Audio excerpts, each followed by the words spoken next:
Welcome to the Rad-On Smart Review Head and Neck Cancer series. Today we are moving forward with episode 22B, Nasopharynx Target Volume Masterclass. Ideally, you have just finished listening to episode 22. That was where we really set the stage, literally and figuratively. Right. We framed nasopharyngeal carcinoma, or NPC, as a radiation-driven disease. We walked through that distinct anatomy, the critical EBV association, and how the AJCC 8th edition staging is built almost entirely around skull-base landmarks. Exactly. And if 22 is about understanding the terrain, this session is all about building the map. We are focusing on the part that oral boards examiners absolutely love. Designing the plan. Designing the plan. And I think we need to pause on that why for a second. Why is this specific topic, NPC volumes, such a high-yield favorite for examiners? It feels like every resident gets grilled on this. Also, rite of passage. It's because NPC planning questions are the ultimate test of clinical reasoning. It's not just about memorizing a list of structures. I mean, anyone can memorize a contouring atlas. Sure. It's about whether you can justify why those structures are included.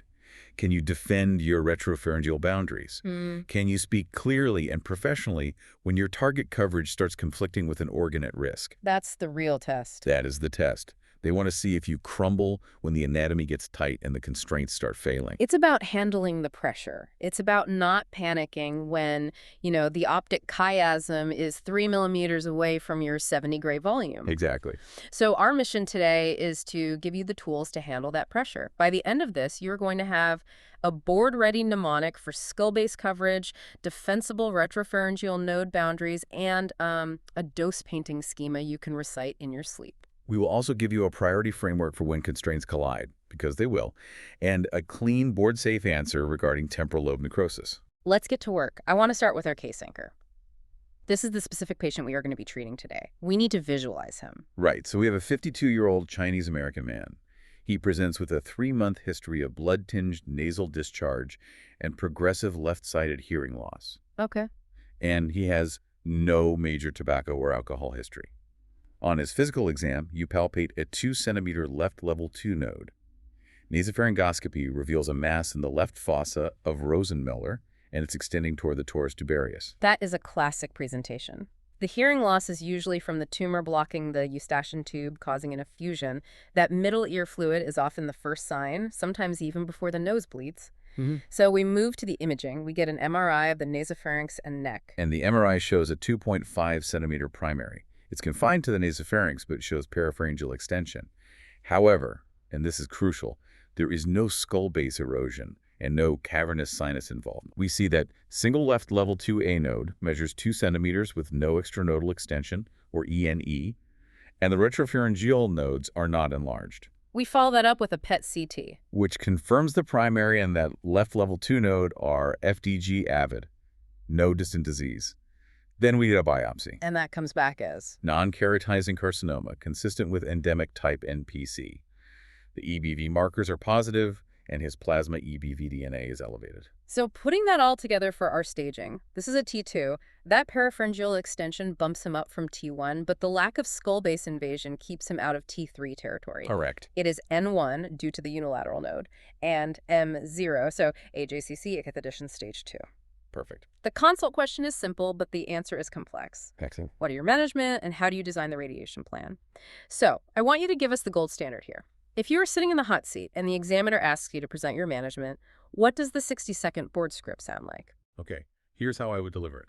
I would look them in the eye, sit up straight, and say, this is a 52-year-old man with AJCC 8th edition stage, 2 nasopharyngeal carcinoma, T2N1M0, endemic type histology with EBV association. Workup included MRI confirming parapharyngeal extension without skull base invasion and PET CT showing no distant metastases. I recommend definitive treatment with IMRT using a simultaneous integrated boost. 70 gray to gross disease, 59.4 gray to high-risk subclinical volumes, including the nasopharynx, skull base pathways, and bilateral retropharyngeal regions, and 54 gray to elective neck.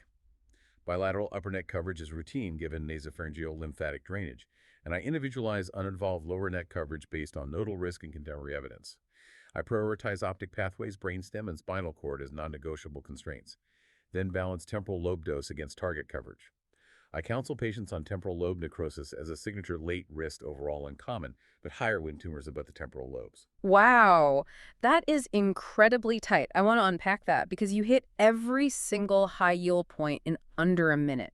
You covered the dose, the volumes, the constraint hierarchy, and the toxicity counseling. Mm-hmm. It's succinct, but it's so dense with information. That is the goal. You want to control the room. By laying out that structure immediately, you were telling the examiner, I know exactly how to treat this. It stops them from interrupting you with basic questions like, what dose? Or what about the neck? And it forces them to move on to the harder stuff. Exactly. The more interesting stuff where you can really score points. Let's rewind and break this down, starting from the very beginning of the process. Simulation and setup.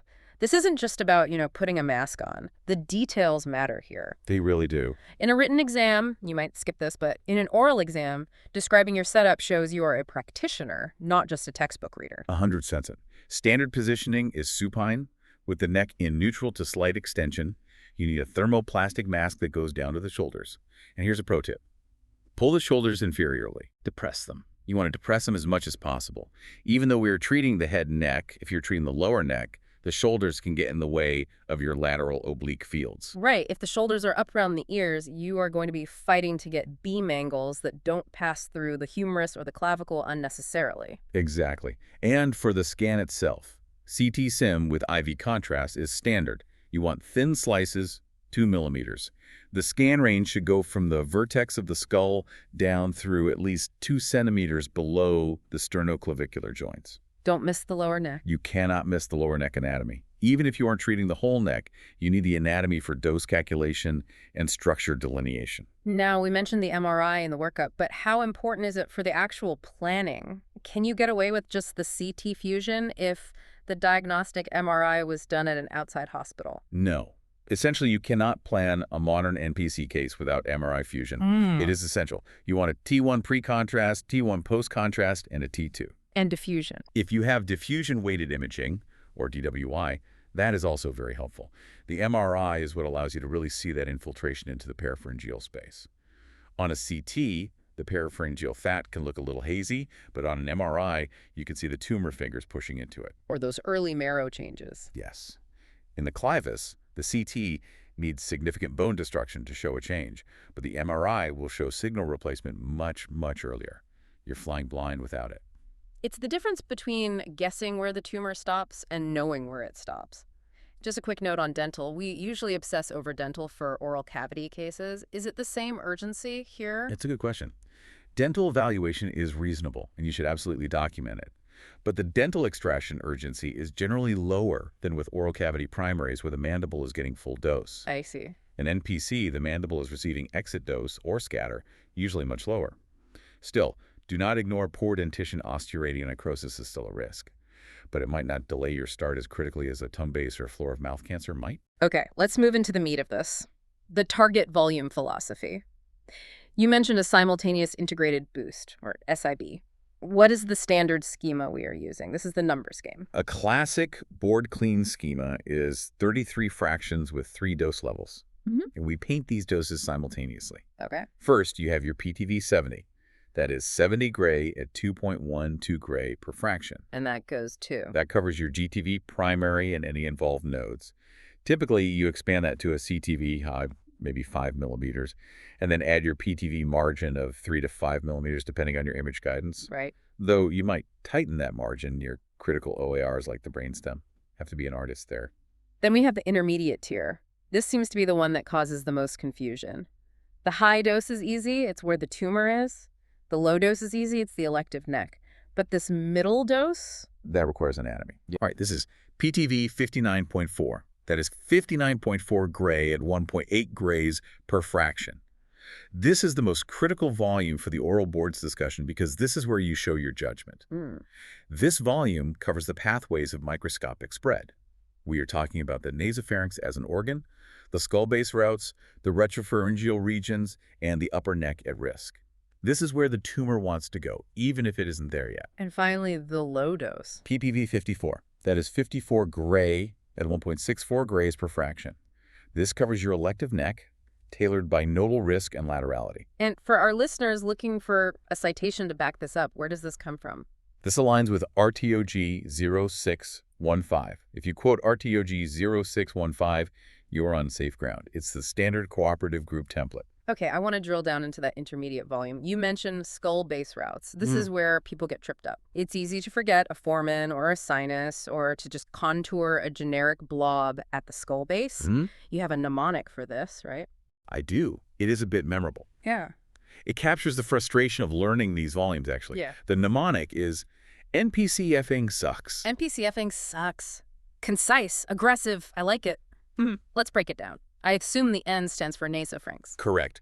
N is for the entire nasopharynx plus the posterior nasal cavity. You have to cover the whole organ.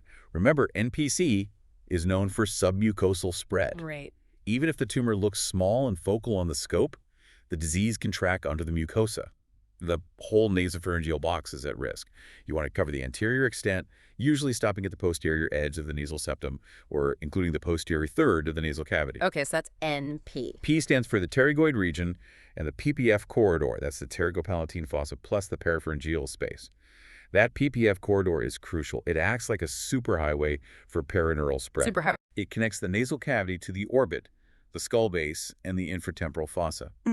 If tumor gets into the pterygopalatine fossa, it can go anywhere. It can go up through the inferior orbital fissure. It can go back through the foramen rotundum. You have to sterilize this corridor. That's a great way to visualize it. If you don't shut down the on-ramp, the cancer leaves the local area. What about C? C is for clivus plus the cavernous sinus. Now, you expand this coverage if the disease is advanced, but you need to be thinking about the clivus in every case. In our T2 case, without invasion, you are still covering the anterior part or the relevant corridors to ensure microscopic clearance. So it's the backstop. It is the backstop of the nasopharynx. The pharyngobasilar fascia attaches there. You check the marrow signal on the T1 MRI. If it's dark, you cover it. If it's normal, bright, fatty marrow, you might just cover the anterior third or just the cortical interface, but you have to address it. F. F is for the foramina, specifically foramen rotundum plus foramen ovale. These are the exit doors from the skull base that the cancer likes to use. V2 and V3. Exactly. The foramen rotundum carries the V2 nerve, the maxillary nerve, and the oval carries V3, the mandibular nerve. NPC loves to travel along these nerves back into the intracranial space. You need to contour these bony channels. You literally draw a circle around the foramen in the CT scan and make sure it's in your 59.4 volume. And finally, S. S is for sphenoid sinus plus the posterior maxillary/nasal corridor. The floor of the sphenoid sinus is the roof of the nasopharynx. The tumor is knocking on the door. For T1 or T2 disease, you usually cover the inferior part of the sphenoid sinus. If there is actual invasion, obviously you cover the whole thing. So NPC effing sucks. Nasopharynx, pterygoids, clivus, foramina, sphenoid. That is incredibly useful. It turns a complex anatomical region into a checklist. But I probably shouldn't say effing sucks to the examiner. Please don't. That would be a career-limiting move. They might appreciate the sentiment, but not the delivery. Okay, so how do I phrase this professionally when they ask what I am covering? How do I translate the mnemonic into board speak? You look them in the eye and say, I cover the entire nasopharynx and the high-risk skull-base corridors, specifically the parapharyngeal space, the pterygoid/PPF pathway, the sphenoid and posterior nasal/maxillary corridor, and the key foramina, including rotundum and oval. Then I escalate cavernous sinus coverage when T-stage or imaging shows skull base or intracranial risk. Perfect. You sounded like a textbook there, but with the confidence of someone who actually draws these contours. And just to reinforce, RTOG 0615 explicitly includes that posterior nasal cavity/maxillary sinus corridor to capture the pterygopalatine fossa. Do not miss that. It's a classic gotcha on the boards. If you leave out the PPF, you leave the highway open. Absolutely. Let's move down slightly to the retropharyngeal and nodal coverage. There is a specific rule for retropharyngeal nodes in NPC, isn't there? This is different from, say, a larynx cancer. Yes. The board-safe rule is retropharyngeal coverage is routine in NPC. It is non-negotiable because it is the first echelon drainage. The lymphatics from the nasopharynx go directly to the retropharyngeal nodes, specifically the lateral retropharyngeal nodes of Rouvier. They sit right there in the retropharyngeal space, anterior to C1 and C2. You can't skip them. You simply cannot skip them. Even in an N0 neck, you treat them. Say it cleanly. I include bilateral retropharyngeal regions as first echelon drainage for NPC. What if an examiner tries to push you on medial sparing strategies, trying to spare the constrictors to save swallowing function. There's some literature on that. Keep it conservative. Tell them that is investigational and not the standard of care for the purpose of the exam. You want to pass, not debate cutting-edge research protocols from a single institution. Got it. Standard of care is medial and lateral coverage, encompassing the full retropharyngeal space from the skull base down to usually the hyoid bone or the top of level 2. Now let's talk about the neck nodes for our specific case. We have a T2N1 patient. He has a node on the left. How are we treating the neck? For the involved side, the left side, you treat comprehensively. That means the involved level 2 node plus the downstream drainage. You cover level 2, 3, 4, maybe 5B, depending on the location. In the uninvolved side, this is where it gets interesting. NPC is a midline disease. It is. The nasopharynx is a midline structure. Even if you only see a node on the left, the lymphatics cross over. You cannot treat just one side of the neck like you might for a lateralized tonsil cancer. So what's the strategy? The general strategy is to include bilateral retropharyngeal regions and the upper neck pathways, meaning levels 2 and 3. But there is a controversy, or rather an advance, regarding the lower neck on the uninvolved side. Yes, this is the modern board-safe approach to the uninvolved lower neck. Historically, we treated the whole neck, down to the clavicles on both sides, level 4, level 5, everything. Whole neck irradiation. We called it whole neck irradiation. But we have a large randomized non-inferiority trial that changed the conversation. It compared elective upper neck irradiation versus whole neck irradiation in patients with N0 or unilateral nodal disease. This is big. De-escalation is a huge theme in modern oncology. What were the results? They found non-inferior regional control. That means skipping the lower neck level 4 and 5B on the uninvolved side did not increase the risk of recurrence. The recurrences in the untreated lower neck were extremely rare. Okay.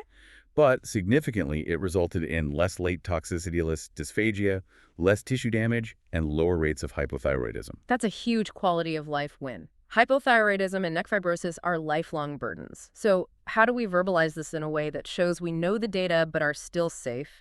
You don't want to sound like a cowboy. You say. For a contralateral, clinically uninvolved lower neck in N0 or limited unilateral N1 disease, I consider elective upper neck only coverage. And if you want to elaborate on that, You can add.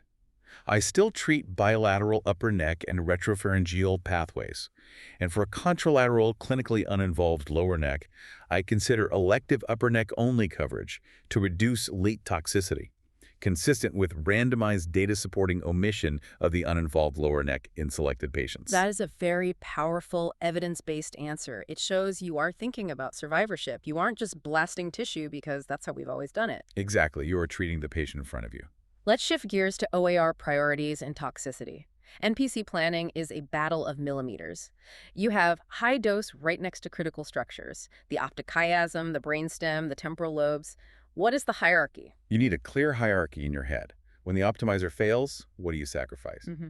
Priority 1, and this is never knowingly violate, includes the optic nerves, optic chiasm, brainstem, and spinal cord. Serial organs. These are the serial organs where damage is catastrophic and irreversible. Never knowingly violate. That sounds absolute. But let's play devil's advocate. What if you literally cannot cover the tumor without hitting the optic nerve? Say the tumor is wrapping around the optic nerve, literally encasing it. Then you do not burn the optic nerve, you mitigate. Yeah. Your answer is not, I turn up the dose and hope for the best. Your answer is induction chemotherapy. Ah. You use systemic therapy to shrink the tumor, pull it away from the nerve, then reimage, replan, or adapt. Mm-hmm. You fix the geometry of the problem. You do not accept blindness. Blindness is a catastrophic complication. A marginal recurrence is bad, but blinding a patient is unacceptable if there is any other way. That is a crucial distinction. The examiner might try to corner you, but the escape hatch is induction chemotherapy. Okay, so that is priority 1. What is priority 2? Priority 2 includes the temporal lobes and the target interface. This is where the trade-offs happen. This is where you might accept a little less coverage to save a brain, or accept a little more brain dose to cover a high-risk area. Let's talk about temporal lobe necrosis. This is the signature late effect we worry about in NPC. Why is the risk so high here compared to, say, an oropharynx cancer? It's purely anatomical.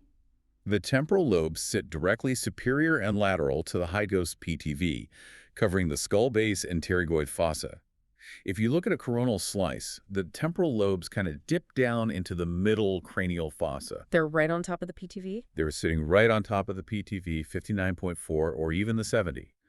The risk rises significantly when small volumes of the lobe receive high doses. Hotspots are the enemy here. It's not usually the mean dose. It's that little beak of the temporal lobe dipping down into the high-pressure zone. Is there a magic number? Like, Well, keep Dmax below X? No, and do not pretend there is. Yep. That is a trap. Different series use Dmax, D1cc, or absolute volume metrics. Some say 60 gray, some say 64. The consistent theme is that risk rises when cubic centimeter scale volumes, small focused areas, get high doses. So how do I phrase my mitigation strategy without committing to a number I can't defend? You say, I aim to keep the temporal lobe hotspot as low as reasonably achievable, particularly cautious when a cubic centimeter scale volume approaches the low to mid-60s. And if the constraints conflict with coverage, if the optimizer says, I can either give you coverage or I can save the temporal lobe, but not both. Here is your conflict resolution script. If constraints conflict with coverage, my first move is induction chemotherapy followed by adaptive replanning. If I still cannot meet constraints, I document a shared decision to accept modest PTV undercoverage at the interface rather than accepting a high-volume overdose to the temporal lobe. That is nuanced. It shows you aren't just a robot following a protocol. You are a clinician making a safety decision. You are acknowledging that a small cold spot at the very edge of the PTV might be safer than a necrotic temporal lobe. Precisely. And for counseling the patient, what do we tell them? Because necrosis sounds terrifying. It is terrifying, you say. The temporal lobes sit right next to where we need to treat. Radiation injury there is uncommon overall, but the risk increases when tumors are close and the lobe receives high dose. If it occurs, it can present years later, 2, 3, 5 years later, with memory issues, cognitive changes, or neurologic symptoms like seizures. And management. We monitor with MRI imaging and manage with medications like steroids, vitamin E, pentoxifylline, and in selected cases, targeted therapies like bevacizumab. Before we get into our technical planning workshop, just a quick note on systemic therapy for our stage 2 patient.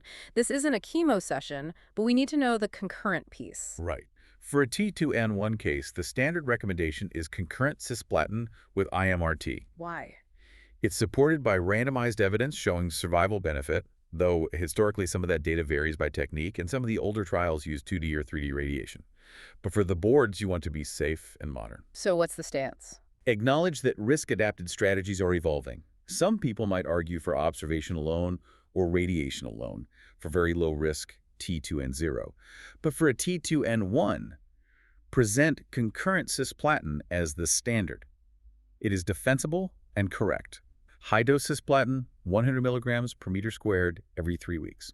Okay, let's enter the technical planning workshop. We are going to cover the 5 pitfalls that matter. These are the things that will cause you to fail the plan or the board exam. These are the errors residents make when they are tired or rushing. Pitfall number 1, missing the PPF/posterior nasal maxillary corridor. We talked about this in the mnemonic. Why is this such a common trap? Because it is a microscopic pathway. You cannot see a tumor there necessarily on the scan. It looks like normal fat, but if you don't paint dose there, the cancer will recur via perineural spread. R2D0615 explicitly tells you to include this. Do not rely on just drawing what you see. Draw where the cancer goes. Be proactive, not reactive. Exactly. Pitfall number 2, Clavis logic. Do not just say anterior third of the clavis. That is a rote answer that collapses under pressure. Why the anterior third? Why not the whole thing? Your coverage depends on involvement. Say, I cover based on involvement. If uninvolved, I cover the corridors for risk. You need to look at the MRI. Is the marrow bright or dark? T1 signal. If it's bright T1 signal, it's fatty and healthy. If it's dark T1 signal, it's replaced by tumor or edema. Let the anatomy guide the volume. Pitfall number 3, temporal lobe hotspots. You must check your plan in the sagittal and coronal planes. If you only look at axials, which is how we contour, you might miss a hotspot at the roof of the field where the beams overlap. I see. You might have a 110% hotspot sitting right in the temporal lobe that you just don't see on the axial slice. Yeah. You need to verify small volume, high dose areas in all 3 dimensions. Scroll through the coronals. Pitfall number 4, unilateral neck treatment. We said it before, we will say it again. NPC is not a unilateral neck disease. Even with a small lateralized node, you treat the retropharyngeals and upper neck bilaterally. Do not treat it like a tonsil. The midline crossover is real. It's real. And pitfall number 5. Made up absolute constraints. Avoid saying the tolerance is X. Radiation biology is not a light switch. It's not safe at 49 and dead at 50. Use a risk/mitigation framework. Say, I optimize to keep it as low as possible, not it is below 50 so it is safe. Show that you understand the concept of ALARA. As low as reasonably achievable. Exactly. Excellent. Now, I want to do something a little interactive. We are going to do a board review board blitz. I'm going to pose a question, and I want you to answer it with the rationale, just like we are in a rapid-fire session. I want you to try and answer in your heads before the answer comes out. I am ready. Hit me. Question 1. Scenario. You have a T2N1 NPC with parapharyngeal extension but no skull base erosion. Which structure is considered intermediate risk coverage? That PTV 59.4. Is it A, entire clivus, B, cavernous sinus bilaterally, C, skull base corridors, including foramina and posterior nasal maxillary, or D, posterior 2/3 of the clivus? The answer is C, skull base corridors. The rationale. This covers the high-risk corridors and the PPF pathway per cooperative group templates like RTOG 0615. You do not need to cover the entire clivus or cavernous sinus if there is no invasion or high-risk feature demanding it, but the corridors, the potential routes of exit, are mandatory. You are locking the doors. Exactly. Question 2. Scenario. Your temporal lobe small volume high dose is elevated. You cannot reduce it without undercovering the target. What is the best next step? A, accept it. B, induction/adaptive first. C, global margin shrink. D, or which modality to protons immediately without trying anything else? The answer is B, induction/adaptive first. Rational. Mitigation is your first move. Shrink the tumor with chemo, replan, or use adaptive planning. Yeah. Only after you have exhausted those options do you consider a compromise. You do not just accept it without a fight, and you don't jump to protons unless you have a clear indication that photons have failed the plan. Right. Induction is the immediate clinical step for geometry issues. Question 3. Scenario.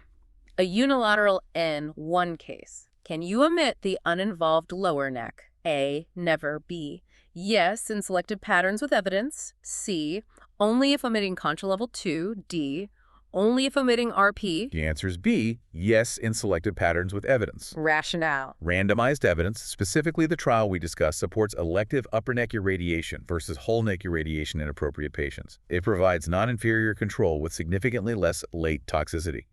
We are saving thyroids and preventing lower neck fibrosis. That was perfect. It really highlights how these decisions are data-driven. It's not just style, it's substance. It does. It shows, the why. Before we wrap up, let's synthesize everything into our clinical pearls. What are the big takeaways that you should write down on your flashcards right now? Pearl number 1. The mnemonic NPC effing sucks. This gives you the skull-base corridors you must defend. Nasopharynx, pterygoids, clivus, foramina, sphenoid. If you remember that, you won't miss a volume. Pearl number 2, retropharyngeal. Routine coverage in NPC. It is non-negotiable. First, echelon drainage. Don't skip it. Pearl number 3, the dose schema. Use the 3-tier SIB 70, 59.4, 54. It is clean, it is standard, it is RTOG 0615.